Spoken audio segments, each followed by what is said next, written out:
আপনি organisation on করেন সরকারিভাবে, এটা একটা রেগুলেশনের মধ্যে নিয়ে আসেন। এটা সরকারি ট্যাক্স কালেকশন অর্গানের মর্যাদা পেলে পুলিশকে, রাজনৈতিক নেতাকে, মস্তানকে চাঁদার ভাগ দিতে হবে না। সরকার রেভিনিউ পাবে, একটা শৃঙ্খলা আসবে।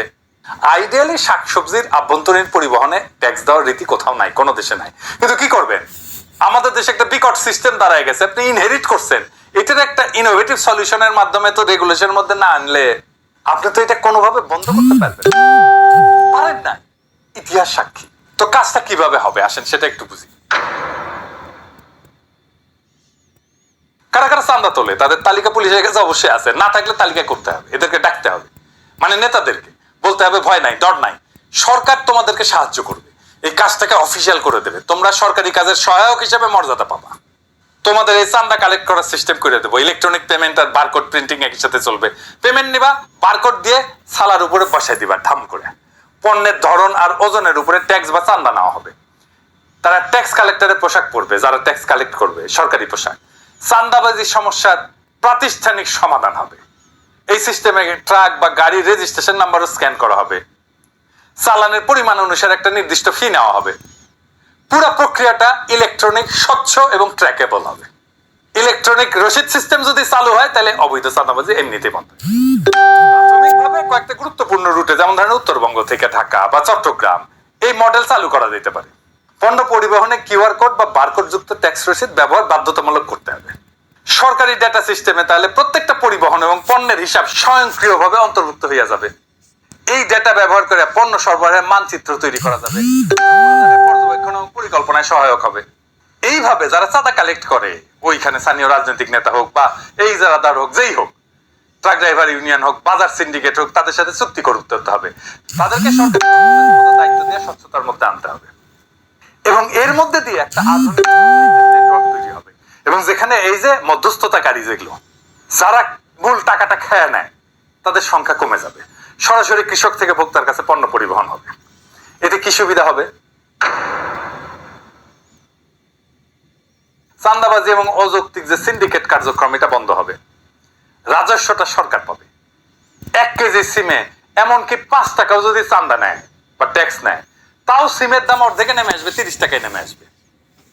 সরকারি সার্ভিস হয়, এটার জন্য, এটা চালানোর জন্য পুলিশ, মাস্তান, রাজনৈতিক নেতাদের চাঁদা দিতে হবে না, তাই অপারেশনের খরচা কমে যাবে। যারা চাঁদা তোলে তারা মর্যাদা পাবে, এই মর্যাদার জন্য তারা কিঞ্চিত কম মজুরিও নিতে পারে, তাদের জব সিকিউরিটি থাকবে। সরকার পণ্যের পরিমাণ জানবে, কত পরিমাণ পণ্য ঢুকতেছে, এটা ডেটা থেকে বিগ অ্যালগরিদম দিয়ে অ্যানালাইসিসের মাধ্যমে মার্কেটে কোন পণ্যের দাম কত হবে সেটাও জানিয়ে দেওয়া যাবে কিছুদিন ডেটা পাওয়া গেলে। সরবরাহ এবং চাহিদার উপরে পূর্ণ নিয়ন্ত্রণ আসবে, পরিকল্পনা অনেক সহজ হবে। কোনো পণ্য অযথা নষ্ট হবে না, অতিরিক্ত পণ্য আসবে না বা কম পণ্যও আসবে না। কৃষি পণ্য সরবরাহের উপরে পূর্ণ নিয়ন্ত্রণ সরকারের থাকবে, ফলে পণ্যের দাম কমে আসবে। বাজার ব্যবস্থাপনা অনেক কার্যকর হবে। কৃষক এবং পরিবহন শ্রমিকেরা দীর্ঘমেয়াদী আর্থিক সুরক্ষা এবং মর্যাদা পাবে। আমি পলিটিক্যাল অ্যানালিস্ট না, রাজনৈতিক বিশ্লেষক না। অনেকে বলে আমি বিশ্লেষণ করি না, আমি অ্যাক্টিভিস্ট। আমি সবাইকে একটা লক্ষ্যের দিকে ধাবিত করি। আমি শুধু ভাঙতেই জানি না, আমি করতেও জানি। আপনারাই অনেক পরিকল্পনা, নানা ক্ষেত্রে অনেক সৃজনশীল ভাবে সমস্যার মূলে গিয়া গইড়া দিতে জানি। এটাই আমার প্রফেশন, এটাই আমার পেশা। এই কাজে সাহায্য চাইলে আমি আনন্দের সাথে সরকারকে সাহায্য করে কাজটা করে দেবো। কিন্তু মুশকিল হয়েছে কি, আমাদের ভয় পায়, ডরায়। তাদের ধারণা পিনাকি তো আমাদের উড়াই দিবে, পিনাকি যদি আরো জনপ্রিয় হয়ে যায় তাহলে তো বিপদ। এমনিতেই প্যারিস থেকে প্যারা দেয়, তারপরে আইসা মাঠে নেমে কাজ কইরা জনগণের সাথে মিলা আর কি প্যারা যে আমাদের দেয়, আমাদের তো উস্তাই দিবে। আপনাদের এখন মনে হচ্ছে না যে এইটা একটা চমৎকার সমাধান হইতে পারে আমাদের এই জ্বলন্ত সমস্যার? আমি যদি এরকম পরিকল্পনা দিতে থাকি একের পর এক, তাহলে পাবলিক এমনিতেই বাম্বু দেবে সরকারকে, অপদার্থ বইলা। আর সবচেয়ে বড় কথা, জাতি হিসাবে আত্মবিশ্বাসী হয়ে উঠবে। ধীরে ধীরে আমাদের তরুণ প্রজন্মরা জানবে কিভাবে পরিকল্পনা করতে হয়, আউট অফ দ্য বক্স, একটা সমস্যাকে সমাধান করে ফেলতে হয়। সমস্যাগুলোর সমাধান খুব জটিল না।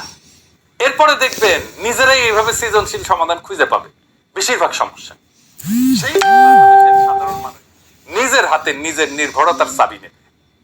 আর সেই দিন আমার ছুটি, সেই দিন ওই যে কোলাহল করি সারাদিন মান, কারো ধ্যান ভাঙিব না, নিশ্চল নিশ্চুপ আপনার মনে পুরিব একাকী গন্ধ বিদুর ধূপ।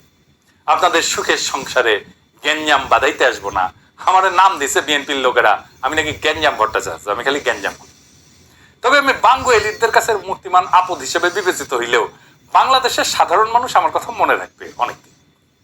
ওইটাই আমার বিজয়, ওইটাই বাংলাদেশের সাধারণ আম জনতার বিজয়, ওইটাই বাংলাদেশের দরিদ্র মানুষের বিজয়, যাদের বিজয় বাঙ্গু এলিটেরা ছিনাই নিতে পারে। ওরা একদিন ঠিকই নিজের বিজয়কে নিজেই রক্ষা করতে পারবে। সেই দিন আমাদের মুক্তি। ইনকিলাব জিন্দাবাদ।